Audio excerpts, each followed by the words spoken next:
Gak ada bosan-bosannya kembali gue menyadarkan kepada orang-orang yang mempertanyakan kenapa ya setelah dinaturalisasi jadi banyak pemain yang menurun. Gue akan menjelaskan secara simpel dan cukup sederhana, tapi sebelumnya gue mengucapkan dulu selamat kepada Sen Patinama atas klub barunya yaitu Buriram United. Dan bisa gue katakan bahwa Buriram United adalah klub papan atasnya di Liga Thailand. Bahkan musim lalu aja nih, klub barunya Sen Patinama itu bermain di Liga Champion Asia atau ACL Elite. Oke, gue akan menjawab lagi. Jadi sebenarnya itu bukan menurun ya, tapi emang status pemainnya itu udah bukan pemain lokal di sana atau di Eropa. Statusnya itu udah masuk kuota pemain asing atau di luar Uni Eropa. Terus juga regulasi pemain asing itu terbatas. Jadi makanya klub itu cuma mau datangin pemain non-Uni Eropa tuh yang jago-jago aja, yang grade-nya di A. Tapi kalau pemain dengan grade B, grade C, grade D, gue rasa sih pasti bakal kegeser. Dan gue kasih tahu nih kebenarannya, kalau misalkan pemain udah berstatus sebagai WNI, itu pasti akan cukup sulit banget buat cari klub di Eropa. Pertama, negara kita tuh nggak punya privilege dalam sisi sepak bola karena belum masuk 100 besar ranking FIFA. Kedua, sebenarnya cukup kasihan juga untuk pemain naturalisasi yang kualitasnya B aja. Seperti kita lihat nih ya, pada gerbong pertama naturalisasi, Sen Patinama, Nathan Chon, Justin Hapner, bahkan Rafael Struijk, itu sebenarnya grade-nya masih grade B ke bawah. Makanya ini tuh beresiko tinggi banget kalau misalkan kemampuan mereka tuh mentok dan berkembangnya tidak sesuai keinginan klub, ya otomatis sih akan kegeser. Atau mungkin Indonesia juga bisa mencontoh Filipina dengan menggunakan duit kewarganegaraan terbatas. Jadi para pemain keturunan itu bisa dengan mudah memperkuat timnas, tapi tanpa kesulitan juga buat mencari klub. Di satu sisi juga bisa sambil jalan nih buat majuin liga di nasionalnya atau liga lokal ya. Nah, guys, ya semoga paham ya dengan apa yang dijelaskan tadi. Banyak sekali pemain-pemain Indonesia, khususnya pemain keturunan yang bermain di Eropa itu banyak yang tergeser dan kualitasnya yang sudah mentok, lalu mereka susah untuk mencari klub ya, yaitu mungkin ya salah satunya alasannya. Ya, mudah-mudahan mereka bisa mengembangkan lagi kemampuannya untuk bersaing di papan atas di Eropa maupun di Asia ya. Mudah-mudahan mereka bisa terus mengasah kemampuannya dan menambah skillnya untuk bisa bermain di liga-liga top, baik di Eropa ataupun di Asia.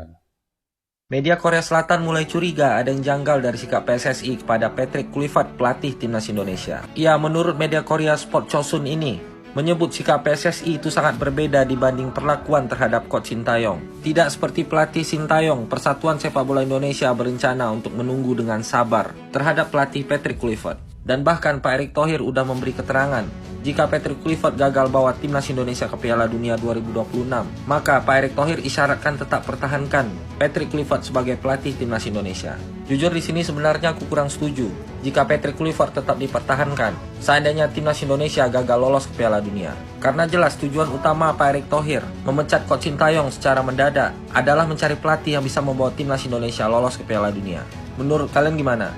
Ya kalau saya setujunya sih kalau misalnya si Patrick Kluivert ini gagal membawa Indonesia ke Piala Dunia, saya lebih setuju kalau si Patrick Kluivert itu dipecat ya atau diganti dengan pelatih baru. Soalnya kenapa?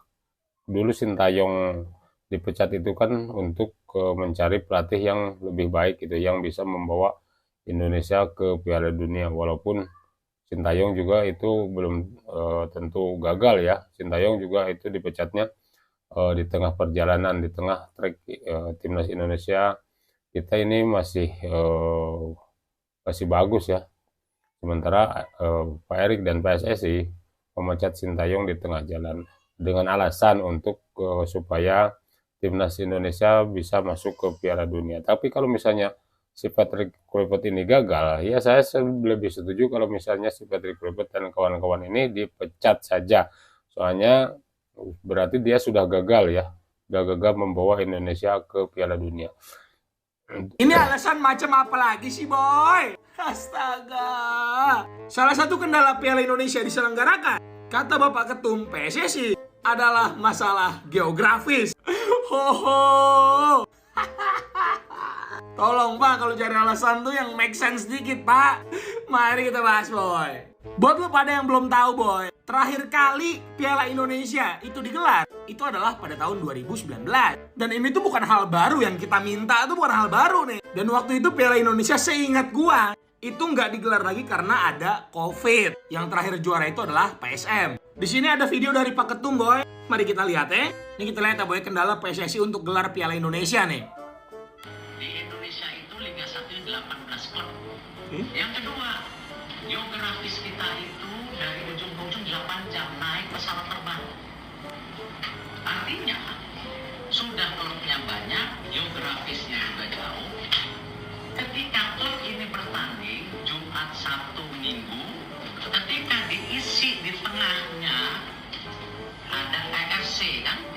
Lalu sekarang ada AFF di tengah. Emang dulu pas Piala Indonesia digelar, klub Indonesia nggak 18 ya jumlahnya ya? Terus kalau misalnya mau alasan geografis nih, sebagai seorang lulusan geografi yang biasa-biasa aja, yang nggak pinter-pinter banget, tolong para ahli geografi di luar sana, koreksi gue ya kalau gue salah. Indonesia itu bentuknya emang negara kepulauan, yang kurang lebih jarak dari Sabang sampai Merauke itu 5.200-an kilometer. Terus mau nunggu geografis kita nempel gitu, mau nunggu jadi Sundalen lagi, jadi paparan Sunda, paparan Sahul lagi gitu. Dulu pas Piala Indonesia ada juga, geografis Indonesia masih begini. Dan fun fact ya brother, lempeng di bumi itu hanya bergerak kurang lebih 7-10 cm per tahunnya. Dan gak ada juga yang minta tim dari Aceh itu away ke Papua, gak ada yang minta begitu. Dulu sistem Piala Indonesia adalah zonasi seperti ini, yang mempermudah aksesibilitas tiap klub di tiap pulau. Ini kalau boleh ngasih saran ya Pak ya, selaku NPC di sepak bola Indonesia, untuk penyelenggaraan Piala Indonesia, bikin aja zonanya itu tiap pulau. Sumatera sendiri, Kalimantan sendiri, Jawa sendiri. Diikuti dari tim Liga 1 sampai ke Liga 2. Nah untuk Liga 3 sampai ke bawahnya, itu mereka kualifikasi dulu sampai ketemu juaranya siapa. Baru nanti yang menang bisa ikut ke Liga 1 dan Liga 2-nya. Baru nanti 8 besar, itu dibikin terpusat gitu. Ini kritik dari saya Pak ya, ini saya kasih masukan juga nih. Coba-coba, ini udah panjangan banget nih boy. Kalau menurut kalian gimana nih? Nanti kalau misalnya ini masih ada yang ganjal, gue lanjut di video selanjutnya. Coba tulis di bawah boy. Terima kasih banyak pada follow terus selanjutnya. Bye. Kalau Piala Indonesia tidak bisa digelar karena bentuk geografis Indonesia, berarti dulu canggihan dulu yang dulu dong, PSSI yang dulu kan bentuk geografis Indonesia kan gini-gini aja, tapi mereka bisa menggelar. Nah, sekarang PSSI yang sekarang dengan alasan seperti itu tidak bisa menggelar dengan alasan yang sama tentunya ya, bentuk geografis kan geografis Indonesia itu kan tidak berubah gitu dari dulu sampai sekarang ya segitu-gitu aja, tapi mereka bisa menggelar Piala Indonesia, sementara PSSI yang sekarang tidak bisa menggelar Piala Indonesia gitu. Berarti kan canggihan yang dulu gitu daripada yang sekarang, betul nggak? PSSI yang dulu sama yang sekarang, canggihan PSSI yang dulu kan masih bisa menggelar Piala Indonesia, sekarang tidak gitu, berarti apa gitu kan. Inilah dia definisi imbang rasa kalah. Persib Bandung harus bermain imbang dengan Dewa United dalam lanjutan Piala Presiden. Ho ho. Mohon izin ya adik-adik Persib Bandung ya, saya bahas pertandingannya ya. Jangan pada galak-galak ya. Mari kita bahas boy. Pertama gue mau mulai dari si Dewa United ini boy. Kalian udah nyadar gak sih kalau Dewa tuh mainnya keren banget ya ternyata ya. Terakhir gue nonton Dewa itu waktu lawan Persija di Liga 1 kemarin. Itu adalah satu-satunya pertandingan Liga 1 yang gue tonton. Karena itu juga permintaan kalian semua. Dan mainnya juga cakep. Padahal Dewa udah main 10 pemain. Karena bek tengahnya di kartu merah di menit 18. Ini gak usah dipertanyakan, udah jelas red card ya. Orang terakhir soalnya. Ini pemain yang dilanggarin larinya kenceng banget boy, asli boy. Udah kayak Copet Rawamangun. Dan gol Persib Bandung itu dicetak sama pemain barunya, yang gue masih belum apal nama-namanya nih. Ya intinya yang botak ini ya. Melalui placing yang menurut gue cakep sekali. Kiper Dewa sampai terdiam gitu boy. Keajaiban Dewa ini di babak pertama boy. Walaupun udah main 10 pemain, tapi tetap bisa dominasi jalannya pertandingan di babak pertama. Tapi di babak kedua praktis Persib yang ambil kendali permainan. Seenggaknya sampai golnya Persib tercipta. Nah yang gue pengen pertanyakan sebenarnya, kan di menit-menit akhir Dewa dapat penalti ya. Ketika tadi si Deddy Kusnandar itu coba ngehalau bola dalam posisi sliding dan kena tangannya di bagian bawah gini boy. Nah yang gue penasaran kenapa itu dianggap aktif ya. Sebagai fans Italia gue inget banget waktu Euro 2020 Chiellini itu posisinya jatuh boy. Terus bola juga kena tangannya dia, tapi nggak dianggap penalti karena posisi tangannya di bawah nih, jatuh sebagai penompat. Tapi sekali lagi gue nggak tahu ya, makanya gue nanya nih, kenapa itu tangannya si Dedik itu dianggap aktif. Tapi so far sih gue sangat seneng ya nonton Dewa main ya. Catat Dewa United, catat. Apakah jadi nggak apa-apa nih untuk El Klemer join ke Dewa United, boy? Gue tuh selama ini bersuara main diaspora jangan ke Ligue 1. Salah, maksudnya ini Liga Superhero ini. Itu karena masalah liganya, bukan karena masalah klubnya, tolong ya. Tapi so far Dewa keren kok.